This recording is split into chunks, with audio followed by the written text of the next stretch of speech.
वैसे एक चीज है, इन्होंने ये सिखा दिया कोरोना काल में कि हाथ धोने का अभ्यास जारी रखिए। अभी तो बहुत चीजों से आपको हाथ धोना है, नौकरी, पैसा, व्यापार, आत्मविश्वास, भाईचारा, व्यवहार, काम धंधा, सबसे हाथ धोना है। असल में हमारे यहाँ धर्म बहुत महत्वपूर्ण मुद्दा है। मंदिरों के पास हजारों करोड़ रुपया है पूरे देश में, लेकिन जनता कभी नहीं सवाल पूछती।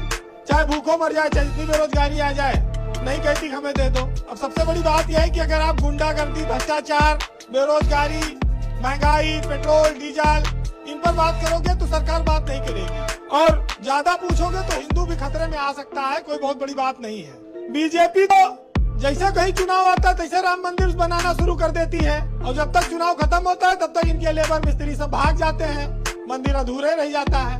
मंदिर नहीं बनाएंगे, लेकिन मंदिर के नाम पर कई बार सरकार बनाएंगे। अब देखिए, अब शुरुआत हुई है, शायद ये फाइनली बन जाए। लेकिन इतना जान लीजिए कि जो लोग भगवान और इंसान सबको धोखा देते हैं, उनका भी रिटर्न टिकट कंफर्म है। राजनीतिक दल और सरकारें एक और मंदिर तो जाती हैं, लेकिन धरती का एक भगवान 80 दिनों से सड़क पर बैठा है। पूरे देश में किसानों का आंदोलन चल रहा है, वो भी तो भगवान ही है। लेकिन जो लोग भगवान को बहुत याद कर रहे हैं, वो इतना जान लें कि अगर किसी दिन भगवान ने उनको याद कर लिया तो फिर माले टंगी मिलेगी फोटो पे। और आज बीजेपी सरकार केंद्र में 7 साल हो गया, यूपी में 4 साल होने जा रहा है। ये कहते हैं PFI फंडिंग हो गई, फलाना जगह दंगा हो गया, उन्होंने ऐसा कर।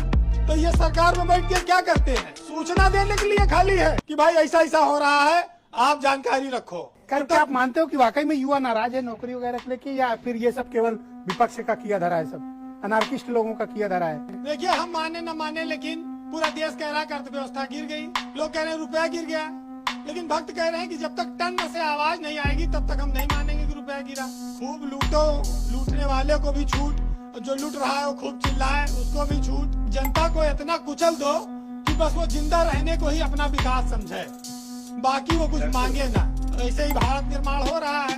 भाई, रात दिन मीडिया खाली ये दिखाता है कि CBI सुशांत के घर पहुंची, कंगना रनौत एयरपोर्ट पहुंची और रिया जेल पहुंची।